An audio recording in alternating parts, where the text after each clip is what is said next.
And our last prelude piece is Jesu Joy of Man's Desiring by J.S. Bach.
Good morning, and welcome to this morning's service at the Unitarian Universalist Congregation of Cleveland. I'm Pete Clapham, your worship associate for this morning, and it's my special pleasure to welcome visitors, guests, those of you who are checking us out to see if we meet your spiritual needs, and also those of you who are located in the voids of cyberspace. If you'd like us to reach out to you, or if you'd like to find out more about us, please give your contact information on a pew card and put it into the collection plate. Our faith is based in values, not dogma. Most basic is love in its broadest sense. And love can mean many things, but there are some things that it always means. It's a linkage between each one of us and those with whom we seek a relationship. Basically, we need to recognize and honor everybody in this room as who you are.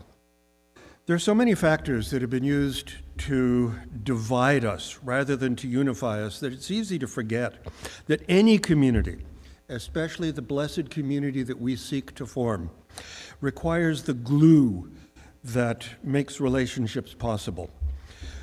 There are some of these things that we talk about reasonably often, things like race and ethnicity, gender identification, sexuality, religious backgrounds, think Northern Ireland, political views, think the United States. What's important about these factors, though, is that they are characteristics of an individual.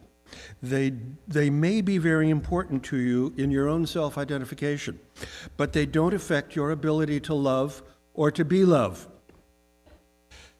Why do we care? Well, a rich, diverse community that's glued together by love gives us perspectives and models that go far beyond what we can find in our immediate families or immediate bubble. This is truly a blessed community. So as long as you're willing to accept others as they are and to trust others to accept you as you are, you belong here. So welcome, everyone, to our sacred space.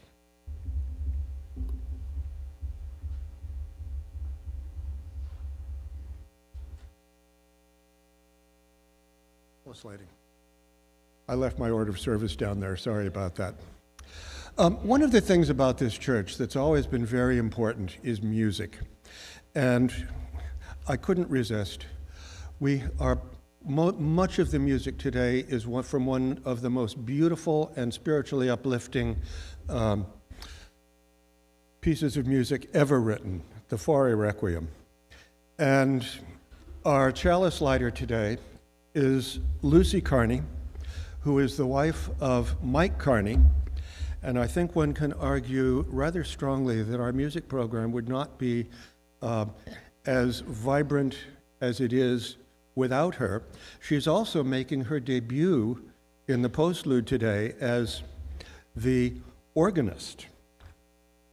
So as she lights the chalice, will you follow along with me on your yellow pew card? Love is the spirit of this congregation, and service is its law. This is our great covenant, to dwell together in peace, to seek the truth in love, and to help one another.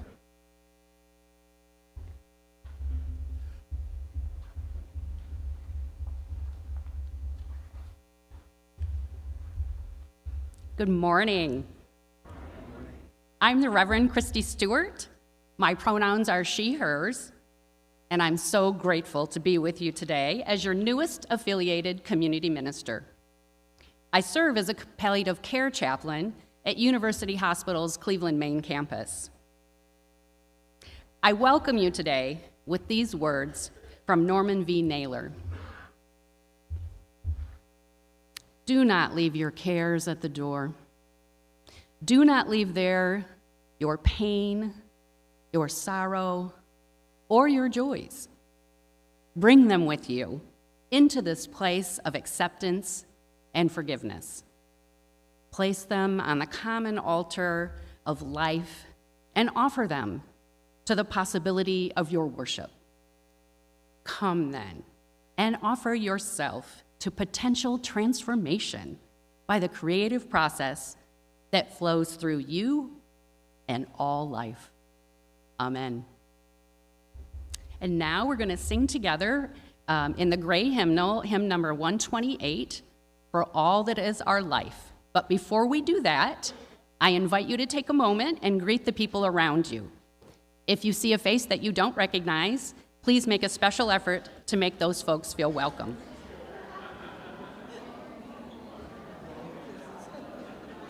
Good morning. Thank you. Wouldn't it be nice if everything worked just like it's supposed to, like clockwork? Well, we wouldn't know what to do then, would we? We'd think we did. That's absolutely right.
We come now to the time in our service where we share our joys and concerns with one another.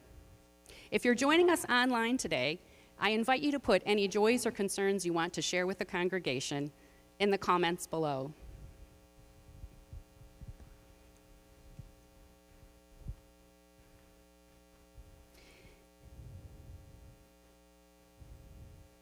We place a stone of concern for healing for Peggy, and I'm sorry, I'm probably going to, Lagodny, thank you so much. Peggy Lagodny's friend Melissa, who had a hip replacement this week.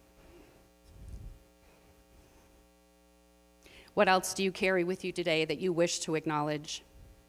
I invite you to come forward now to place a stone in the water for any joys or concerns you wish to acknowledge today.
We place a stone for those joys and concerns shared online today.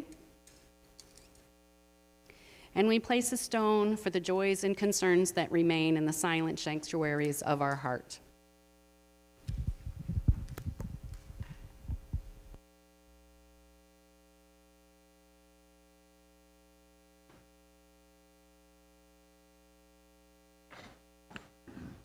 Well, good morning, everyone. I forgot our object for today's object lesson. Pardon me. Gotta grab it over here. It's a little heavy, though. Oh my gosh. All right. It's today's object. Stole it from the garden, by the way. If Tom Gibson's here, I'll put her back, I swear. So if you don't know this, one of the great historical mysteries for millennia has been Roman concrete. This is amazing, true, I swear I'm not making this up thing. The Romans invented concrete, and they built lots of stuff with it that is extremely durable and all still survives, including even some things that are like still under the ocean. There's whole archaeological sites. In fact, people, talk about a cool job. Imagine if Indiana Jones is pretty cool. Like, imagine being Indiana Jones underwater. Like, there are people who do that. That's what they do. They study underwater ruins. And it's all because Romans built this amazing concrete. But somewhere in around the 5th or 6th centuries, they lost the recipe. Nobody knew how they made it. The Romans were really bad at this. They were really good at figuring stuff out, but they were really bad at writing stuff down. So we actually don't always know all the things that were going on, but the thing is we had their structures. So the best example of this is there's the Pantheon in Rome, is this giant Roman temple, and it's made entirely out of concrete. And an interesting story about this is that if you've ever seen or been to Florence and know of the large dome in Florence, this gorgeous Renaissance dome was built by the sculptor Brunelleschi. And Brunelleschi actually had to create this intricate system of interlacing bricks so that he could build the dome without it all falling in on itself. He had to basically figure out a way for these things to be stacked because he didn't have concrete. And what the Romans did when they built their big dome is they just put a big scaffolding underneath it and poured concrete on top. So for the longest time, we didn't know this historical mystery. And here's the amazing thing. In January of this year, we finally figured it out. We finally figured out Roman concrete. Because the big question had been this is all still around. It's so durable. It's still with us. It's still, a thing that you can see. And so people were really curious.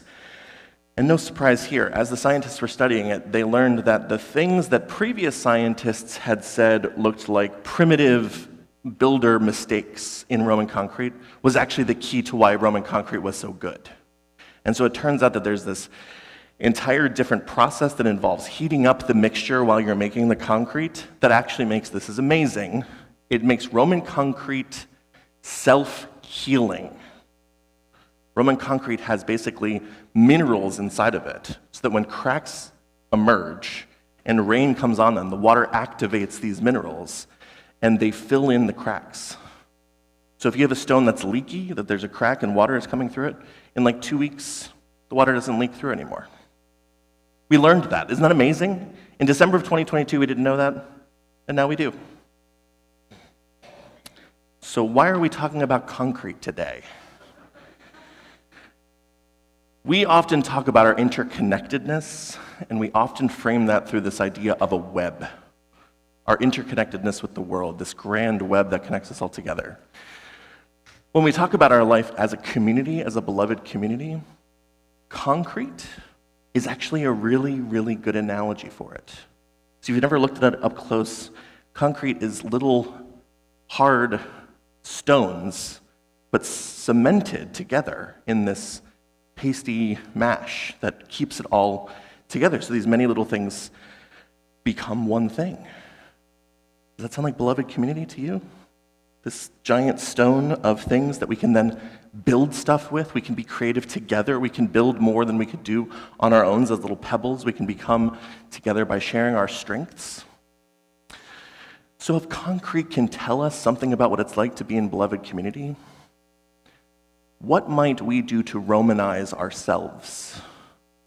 What self-healing properties could we have? What kinds of traits, what elements might be part of our own habits to make our community self-repairing.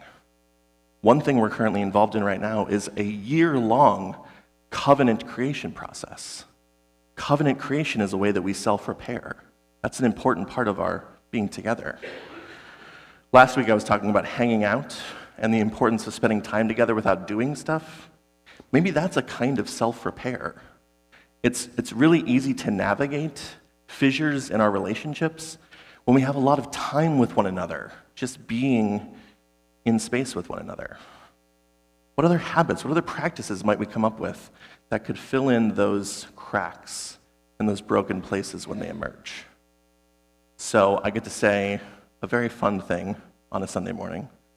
Maybe think a little bit about Roman concrete this week in your own lives, and think about practices that you could be using in all of the spaces you inhabit to have those self-repairing and healing habits in your world.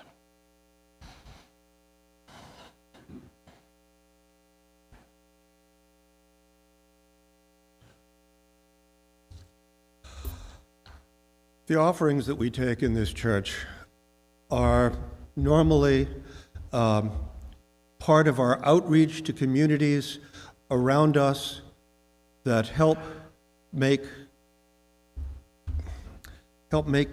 Northeast Ohio a better place. Our offering today supports Planned Parenthood. When we speak of Planned Parenthood, we typically think of abortion, and Planned Parenthood does perform abortions, but it's much more than that. In fact, if you will, most of what they do is designed to keep abortion from being necessary. Their mission is to assure that all people, men and women, have access to the care and resources that they need to make informed decisions about their bodies, their lives, and their futures. That's the mission statement of Planned Parenthood from their website.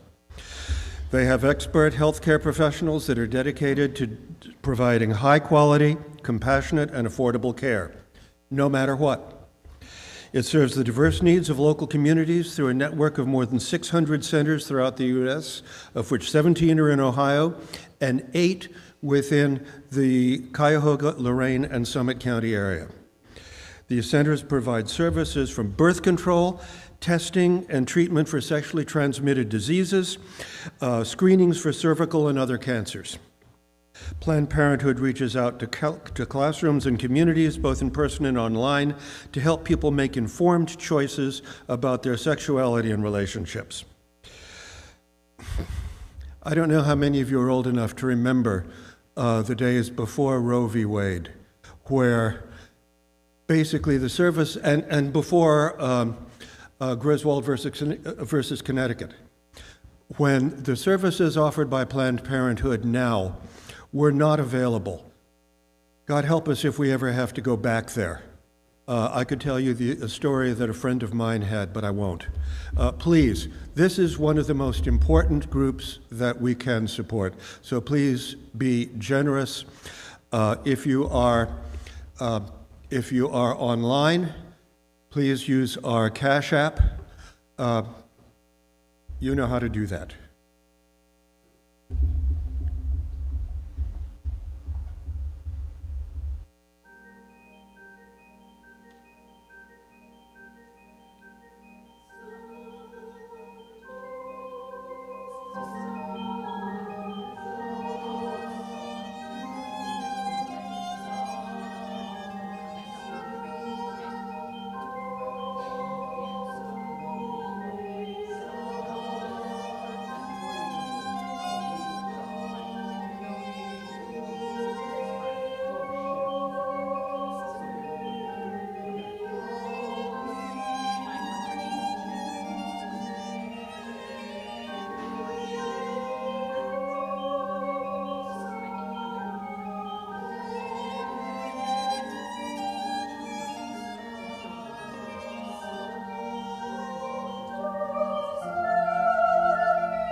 I want to say kudos. Everyone has been paying very good attention as we're being a little creative with the order of worship here today.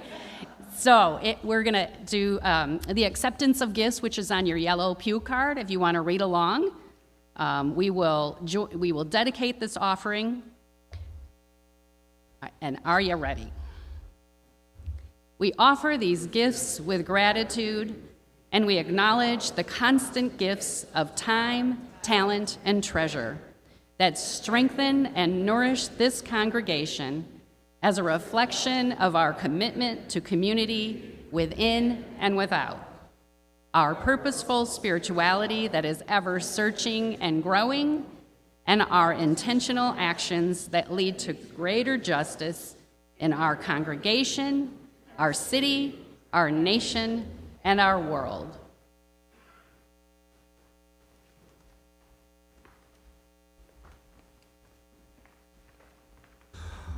Our reading today is Blessed Are the Makers by the Reverend Marcus Liefert, who is the pastor of the Marin, California Unitarian Universalist Church.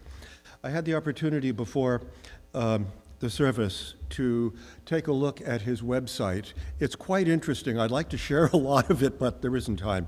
But you might take a look at it. It's revmarcusliefert.com. Here's Blessed Are the Makers. Oh, you who are the makers, makers of beauty, of paintings and pottery and sculpture, blessed is the making. You who make with hands and hearts and minds, who make out of breath and bones and blood human lives, blessed are the makers. Blessed are those who make us laugh, who make jokes and faces and toys. Blessed are those who make messes, who make trouble and friends, and when needed, make up. Blessed are those who make do, who make it last, make it work, make beds, and make time for others. Blessed are those who make love, who make out and make more and make mistakes. Blessed are those who make coffee and tea, who make conversation, who make meaning in the face of tragedy, who make merriment and awaken joy. Blessed are those who make peace, for they shall inherit the earth.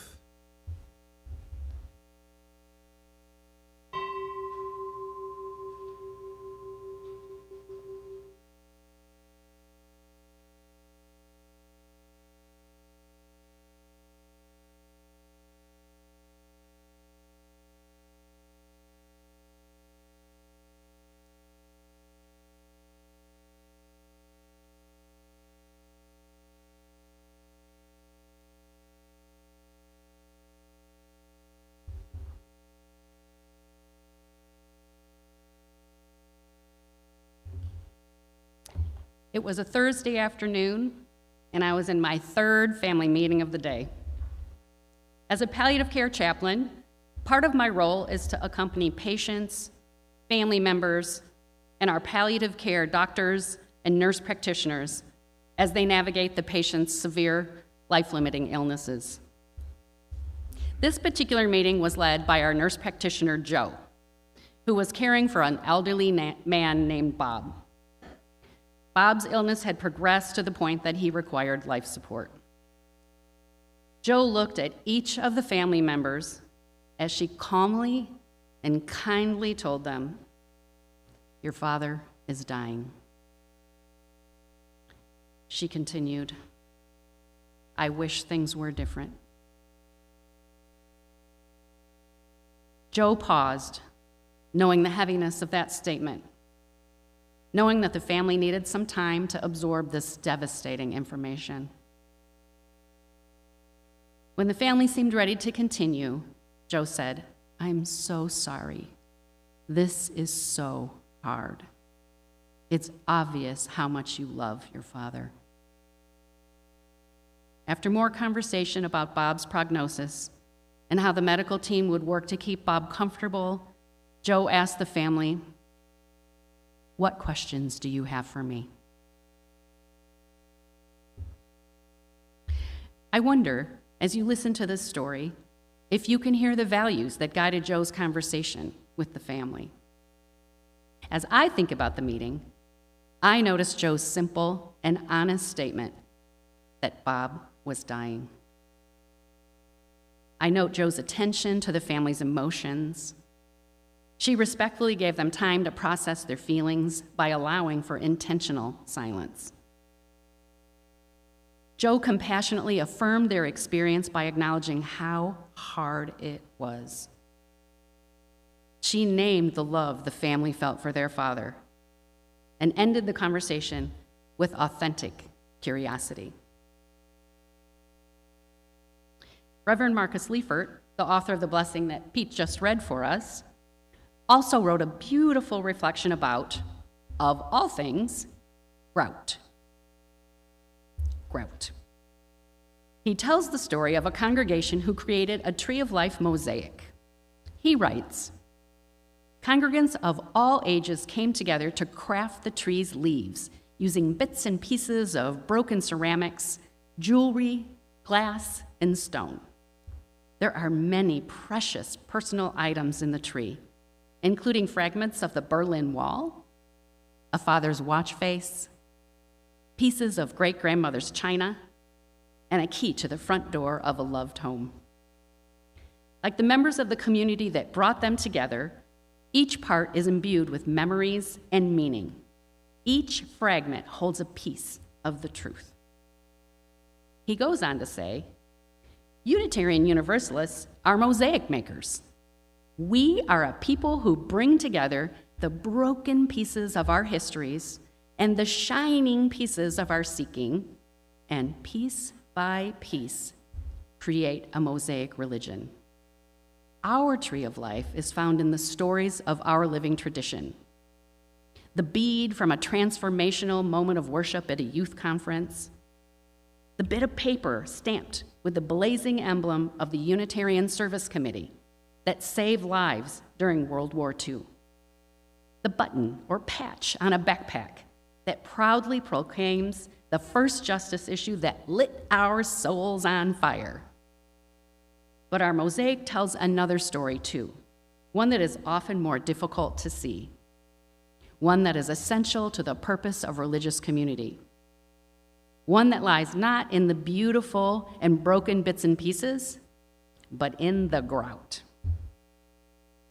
Reverend Liefert defines grout as the chalky, gritty stuff that is squeezed between the cracks of tile. He goes on to say, in a mosaic, the grout holds the image together, unifying disparate pieces into a whole. But we never really notice the grout, do we?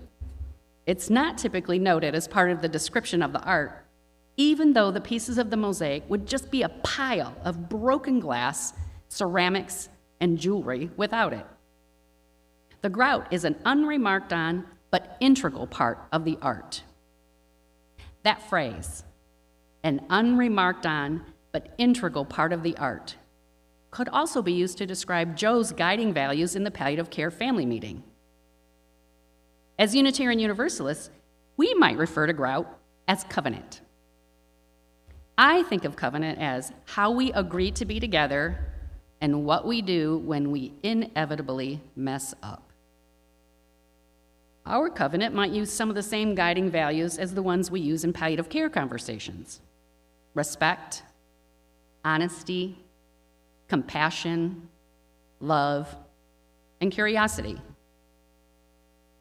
Covenant is the binder that holds together our tree of life, both individually and in congregational community. Without covenant, we're just a pile of beautiful but disparate pieces, broken and sharp without the grout that smooths the edges. But like grout, covenant needs to be maintained to make it last. To make it last. It would be great if we could articulate all the ways that we agree to treat each other, with respect, compassion, love, hang it on a big poster in the building and consider it done. But because we're humans and we inevitably mess up, our covenant requires more attention and intention than that. One of the ways we can pay attention with intention is through spiritual practice. In his book, Everyday Spiritual Practice, Scott W. Alexander calls spiritual practice any activity or attitude in which you can regularly and intentionally engage, and which significantly deepens the quality of your relationship with the miracle of life, both within and beyond you. You might wonder what makes practice spiritual instead of being simply a hobby or enjoyable activity. Alexander describes the difference as intentionality, regularity, and depth. Your efforts become a spiritual practice with commitment to making the activity a regular and significant part of your life. In religious community, maintaining covenant also requires intentionality, regularity, and depth. Covenant is the unseen element that binds together our communities. In order to make our covenant strong, we need to identify its underlying values and then find spiritual practices to support them. For example, if a value of our covenant together is compassion, we could practice a form of the loving kindness meditation. These meditations are based in different Buddhist traditions that include affirmations of loving compassion for self and others. Or we could make a daily practice of noticing and recording compassionate moments. Another value included in the covenant might be curiosity. One spiritual practice that encourages curiosity is Visio Divina. Visio Divina is an ancient prayer practice using art or images for visual meditation. As we focus on the image, we practice being curious about what is seen, what is unseen, what message the image may be conveying to us, and where we might see ourselves placed within the image. Another spiritual practice for curiosity is to notice when something evokes a strong emotion in you, and to then meet that emotion with curiosity. Say you find yourself really angry about something minor, like someone cutting you off in traffic. So you could ask yourself, why am I so angry? Does this remind me of something else?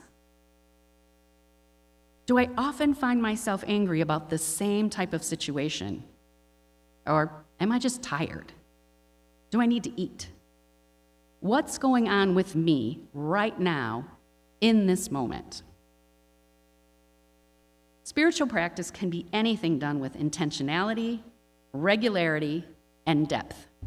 You can be as creative as you want to find the practices that work for you.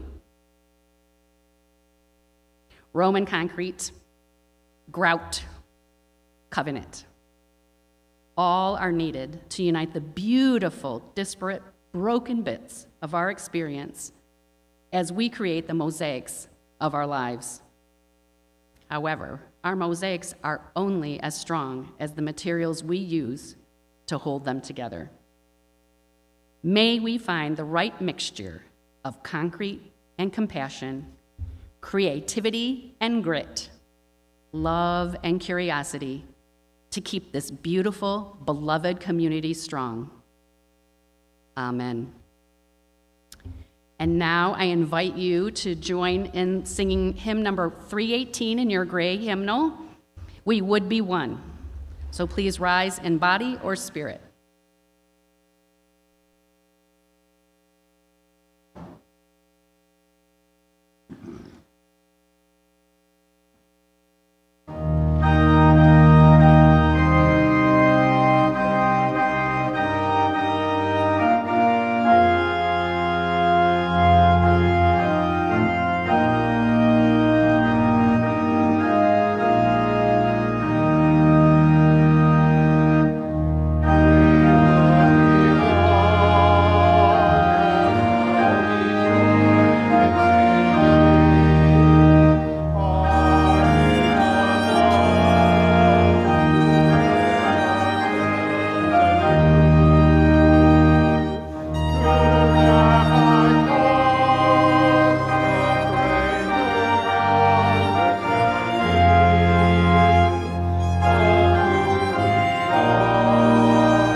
A couple of announcements.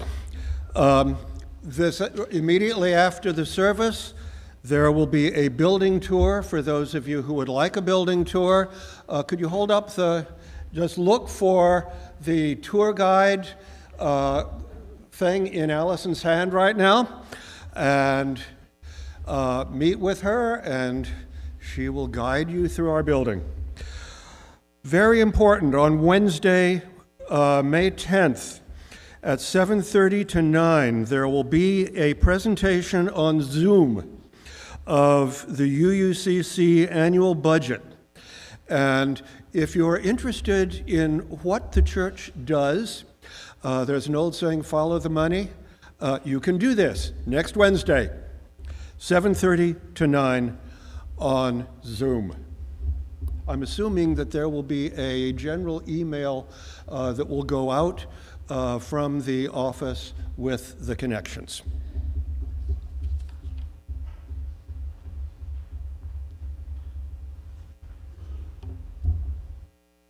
Our worship is over. Our service begins. Go from here knowing that you are whole, holy, and loved. Amen.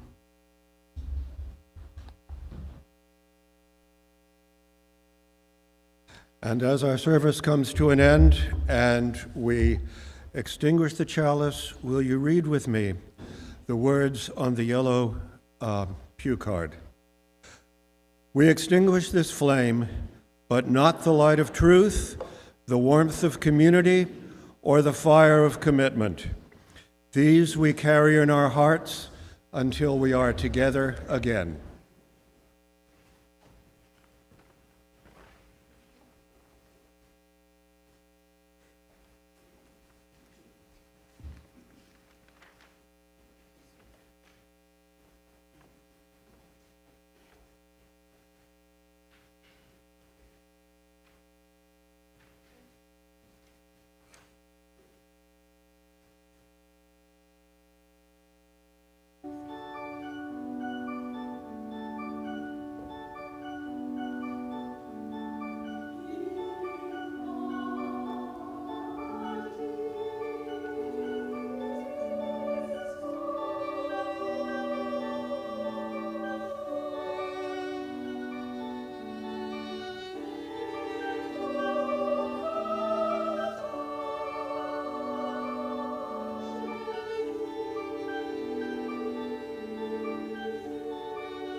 if you enjoyed that, then you're really going to enjoy Linking Legacies next Sunday at 1 p.m. Kari Joyner and Chris Jenkins and Diana White Gould and Stephen Weems, wonderful musicians from 4 different universities in the greater Cleveland area, all musicians of color playing composers of color in the classical tradition. 1 p.m. free concert, 1 to 2. Bring your mom or bring your kids if you're a mom. And right here, right after our brunch, which is going to be downstairs after the service. So it'll be a great event. So I'll see you then, if I don't see you sooner. Thank you.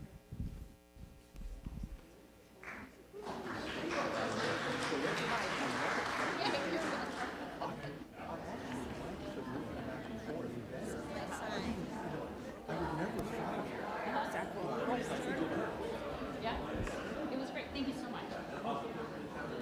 It's a total pleasure.